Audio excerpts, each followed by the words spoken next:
There's an undeniable power in silence. When someone walks away, when they take you for granted, when they assume you'll always be there waiting, your instinct might be to speak, to explain, to prove your worth. But what if I told you that the most powerful thing you can do in that moment is nothing? We live in a world where people are addicted to noise. Texts, calls, social media updates, constant interaction has made it easy to take connection for granted.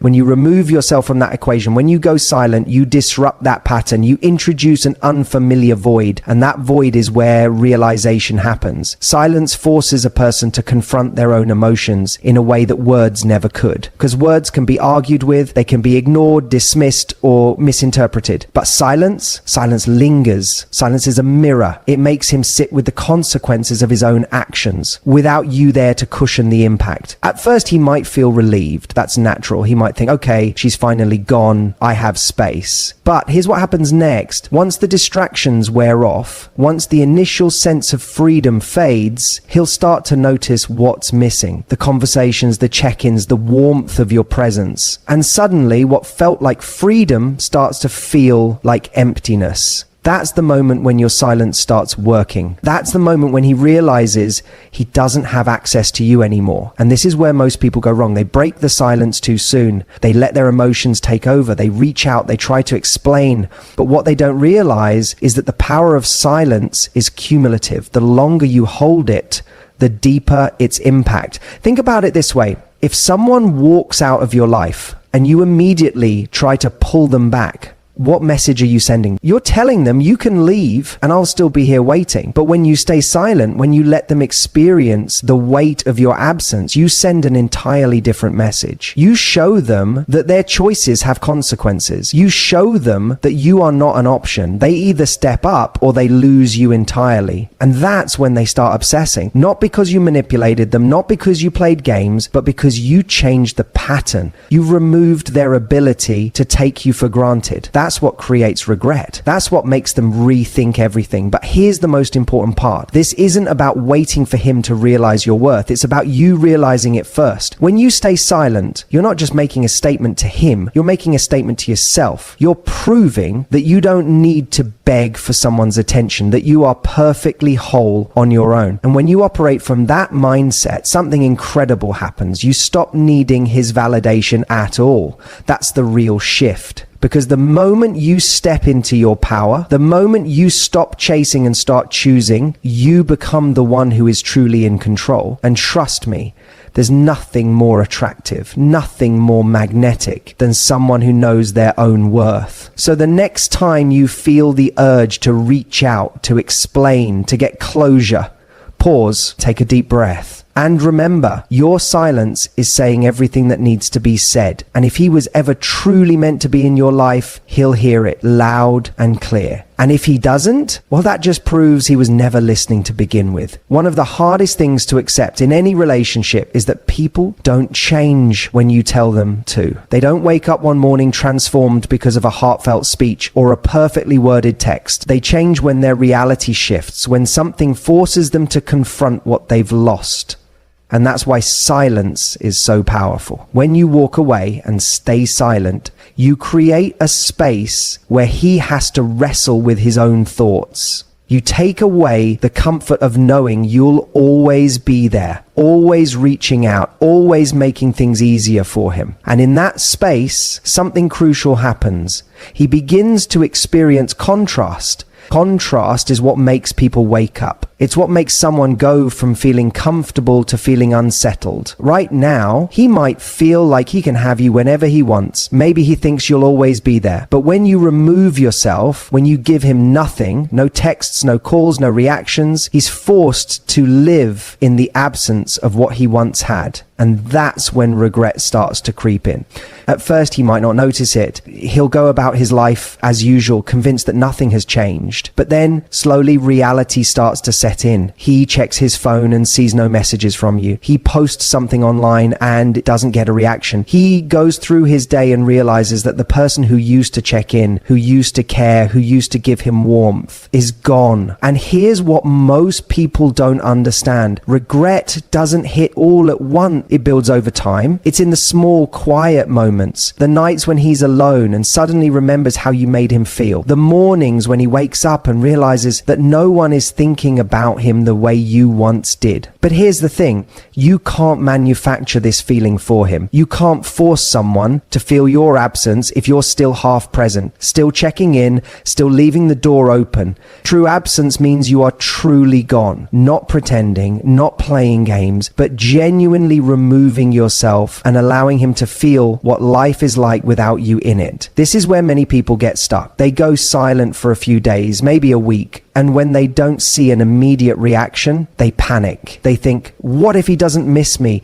What if he's moving on? What if he never comes back? And so they reach out, trying to spark something, trying to see if he cares. But what they don't realize is that regret takes time. And by breaking the silence too soon, they rob themselves of the very outcome they're hoping for. You have to trust that your absence is doing the work for you. You have to be patient enough to let him feel the weight of losing you instead of rushing in to rescue him from that feeling. Because if he does reach a point of regret, if he does start to miss you, it will be because he came to that realization, not because you forced him to. And here's the most important part. This isn't about winning. This isn't about proving a point or making him suffer. This is about respecting yourself enough to walk away from someone who didn't appreciate you when he had you. This is about giving yourself the chance to see if he truly values you without you having to remind him. So if you're in that space right now, if you're wondering whether your silence is making an impact, I want you to ask yourself this. Are you willing to be patient enough to find out? Are you willing to hold your ground, to resist the urge to check in, to give him the space to feel your absence fully? Because if you are, then one of two things will happen. Either he'll come back with a renewed sense of appreciation for you, or you'll realize that he was never capable of giving you what you deserved in the first place. And either way, you win, because the person who truly loses is the one who took you for granted. One of the greatest mistakes people make when trying to make someone feel the pain of losing them is believing that silence alone is enough. They think that if they simply stop reaching out, stop responding, stop engaging, that the other person will automatically start to miss them. But silence without substance is just emptiness. If you want him to truly feel your absence, it's not just about going quiet.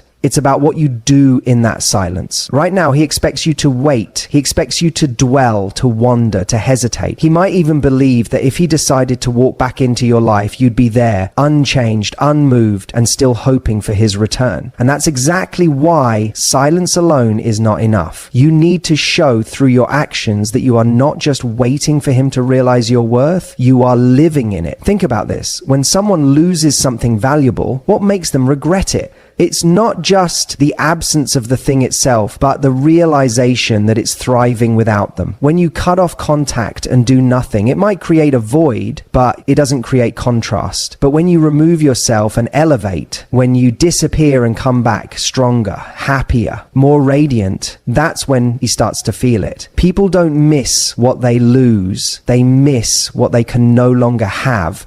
They miss what evolves beyond them. They regret when they see that while they remained the same, you became something greater. So let me ask you this. What are you doing in your silence? Are you sitting in the shadows, waiting to see if he notices? Or are you stepping into the light, becoming someone even you wouldn't want to lose? Because if he sees you rising, if he sees you glowing in a way that has nothing to do with him, that's when he starts to feel the weight of what he walked away from. Now, this isn't about pretending. It's not about staging a highlight reel of your life on social media, posting photos just to get his attention, or trying to manufacture an image of happiness. That kind of effort is transparent and it doesn't create real impact. What does is genuine transformation, the kind that is undeniable, the kind that isn't performative but real. And here's the beautiful thing. When you focus on truly becoming better, when you redirect all of that energy inward instead of waiting for him to validate you, something incredible happens. You stop caring whether he regrets losing you or not, because you realize that the real power was never in his recognition, it was in your evolution. The truth is, people don't feel the pain of losing someone when that person is stagnant. They feel it when they see that person outgrowing them. So if you truly want him to regret, don't just remove yourself, reinvent yourself, work on your body, your mind, your passions, your goals. Make your life so full, so magnetic that even if he doesn't reach out, you won't even notice, because you'll be too busy moving forward.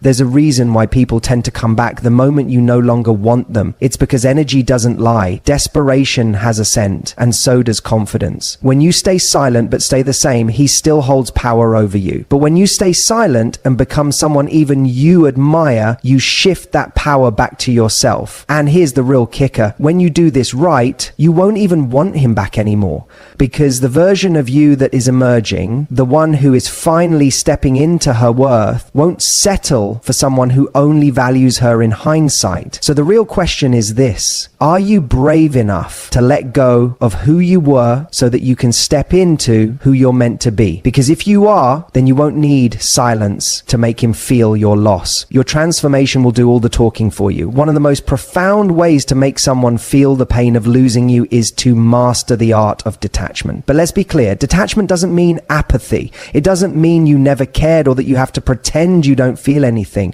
True detachment is about reclaiming your emotional power. It's about freeing yourself from the need for external validation and shifting your focus back to where it belongs, on you. When you're emotionally attached to someone who has taken you for granted, every action or inaction they take has the ability to shake you. You analyze their silence. You overthink their responses. You wait for them to wake up and realize what they lost. And in that waiting, you unknowingly give them control over your emotional state. But here's the truth. As long as you're waiting for someone to realize your worth, you are placing your self-esteem in their hands. You are allowing them to determine whether you should feel valuable or not. And that is the very thing that keeps you stuck in pain, rather than making them feel the weight of your absence. The moment you detach, the dynamic shifts. Suddenly, they don't have access to your emotions the way they once did. They don't get to feed off your longing, your need for closure, or your desperation for their attention. They don't get the comfort of knowing that you're still emotionally invested, still waiting for them to make a decision about you. And this is what unsettles them. This is what makes them start to feel the pain of losing you. Because let's be honest, people don't fully appreciate what they have until they feel its absence. And they don't feel absence just because you've gone silent. They feel it when they sense that your energy is no longer centered around them. Imagine for a moment that you are an oasis in the desert. You are the place of comfort, security, and reassurance. He could always come back, take a sip, feel validated, and leave again, knowing that the water would still be there. But what happens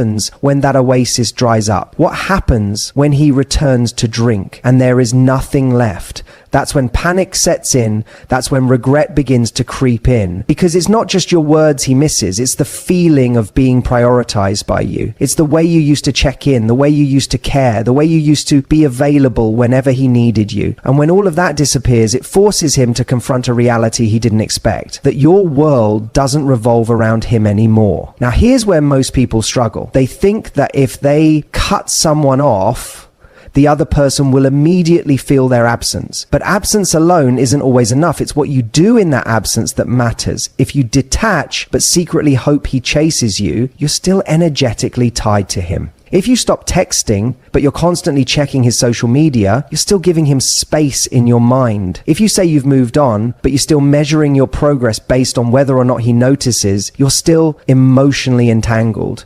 Detachment means you don't need his recognition. You don't need his regret to validate your worth. You don't need him to wake up, apologize, or suddenly realize what he lost in order for you to feel whole. And ironically, that is what makes people start to feel the loss the most, because when someone truly moves on, there is no door left open. There is no lingering attachment for them to hold on to. There is no safety net for them to fall back on. And that's when reality hits. So if you really want him to feel the pain of losing you, don't just withdraw your presence.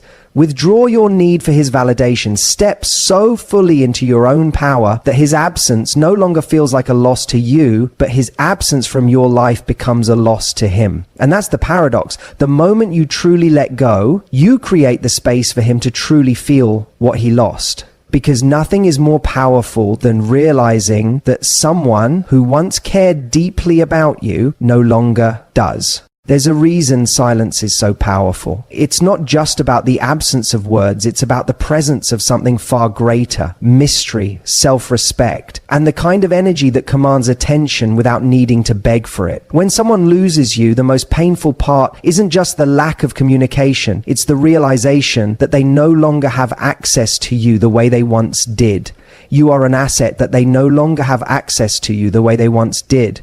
And nothing makes that reality sink in deeper than seeing you thrive in your own world without them. Think about it. What's the most common reaction when someone starts pulling away? Panic, confusion, a sudden rush of emotions that weren't there when the person was readily available. That's because human nature makes us value things in their absence far more than in their presence. It's why people take air for granted until they struggle to breathe. It's why someone can seem indifferent to your love, but the moment they sense that your love is no longer theirs to have, they feel its weight in a way they never did before. But here's the mistake most people make. They assume that simply going silent is enough. They assume that if they just stop talking, the other person will come running back, overwhelmed with regret. And while silence is powerful, what makes it undeniable is what you do in that silence. Because silence mixed with stagnation does nothing. If you disappear from someone's life but remain stuck in the same patterns, the same mindset, and the same emotional state, they don't feel like they're missing anything. But if your silence is paired with undeniable growth, if your absence is filled with your own evolution,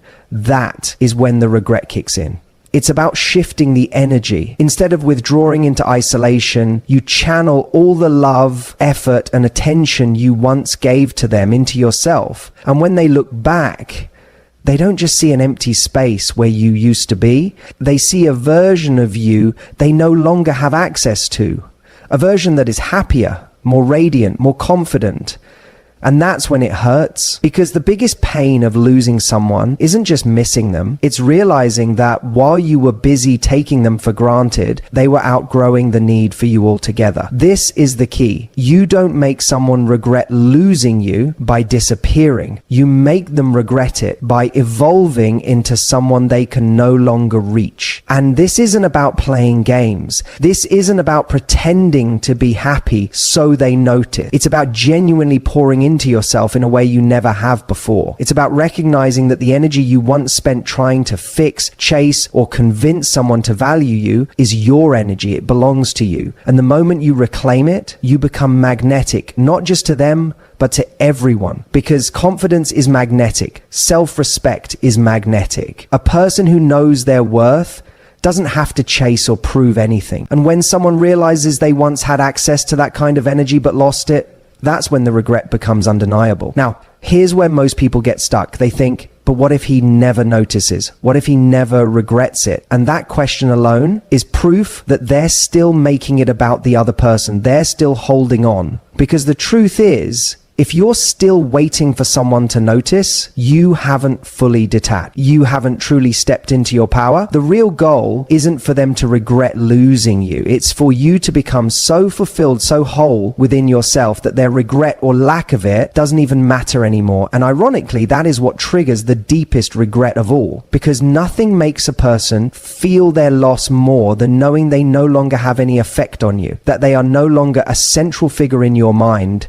that you have moved on. Not as a performance, not as a tactic, but as a genuine evolution. So the question is, where is your energy going? Are you spending it waiting for them to wake up? Or are you using it to build a life that makes you feel alive? Are you still living in their shadow? Or are you stepping fully into your own light? Because the best revenge isn't anger. It isn't bitterness. It isn't even making them jealous. The best revenge is becoming so deeply fulfilled in your own life that their absence no longer feels like a loss to you, but your absence becomes a loss to them. And that's the kind of regret that lingers. There's a one that comes later than expected, when the full weight of regret settles in. It doesn't happen right away. At first, it's just a passing thought, a fleeting curiosity. I wonder what she's doing. Then it becomes a habit, a subconscious search for traces of your presence. But by the time it turns into something deeper, something resembling true loss, it's too late. Because by then, you've become someone they can no longer reach. This is the part most people don't realize. Regret isn't immediate. It doesn't happen the moment you walk away. It happens when your absence starts to feel permanent, when they finally understand that you are not just missing from their life, but that their life is now missing you. And the reason silence is so powerful is that it forces them to sit with that absence. It creates space for them to reflect, to feel the emptiness where your presence used to be. Because when you're still there, when you're still answering, still checking in, still making yourself available, they never get the chance to feel your loss. You become a safety net, something they can return to at their convenience. And as long as that safety net exists, there's no urgency, no true reflection, no reason for them to truly change. But when you remove yourself fully, when you step away without explanation, without a performance, without a dramatic exit, that's when the real pain begins. Because now they have to confront the reality that you're not waiting for them, that they are not entitled to your presence, that your energy was never a given, it was a gift. And the moment they realize that, the regret sets in. Because people don't miss access to you. They miss the way they felt when they had you. They miss the way you made their world feel fuller, warmer, more alive. And when they realize that no one else makes them feel the way you did, that no one else sees them with the same depth, that no one else understands them the way you did, that's when they truly feel the loss. But here's the crucial part. It only works if your silence is real. If you're still peeking back, still hoping, still waiting for them to get it, they will feel that energy. They will know you're still there, even if you're silent. And as long as they know that, they don't truly feel your loss. That's why the most powerful thing you can do is not just stay silent, but stay gone. Not as a strategy, not as a test, but as a choice to prioritize yourself, a choice to stop proving your worth and start living it. Because when someone really regrets losing you, it's not just because they miss you. It's because they understand they lost access to a version of you that will never exist for them again. They see you moving forward, growing, thriving, and they realize they are no longer part of that journey. And that is the pain of losing someone for real. Not the immediate sting, not the fleeting nostalgia, but the long-term reality of knowing that you are now someone they can only watch from a distance. The biggest mistake people make is thinking that regret is about making someone chase you again. It's not. True regret is about making them realize they can't, that the door they once took for granted is now permanently closed. And that's why this is never about them. It's about you, about shifting your energy from seeking validation to fully embracing your own power. Because the moment you stop looking back, stop waiting for them to know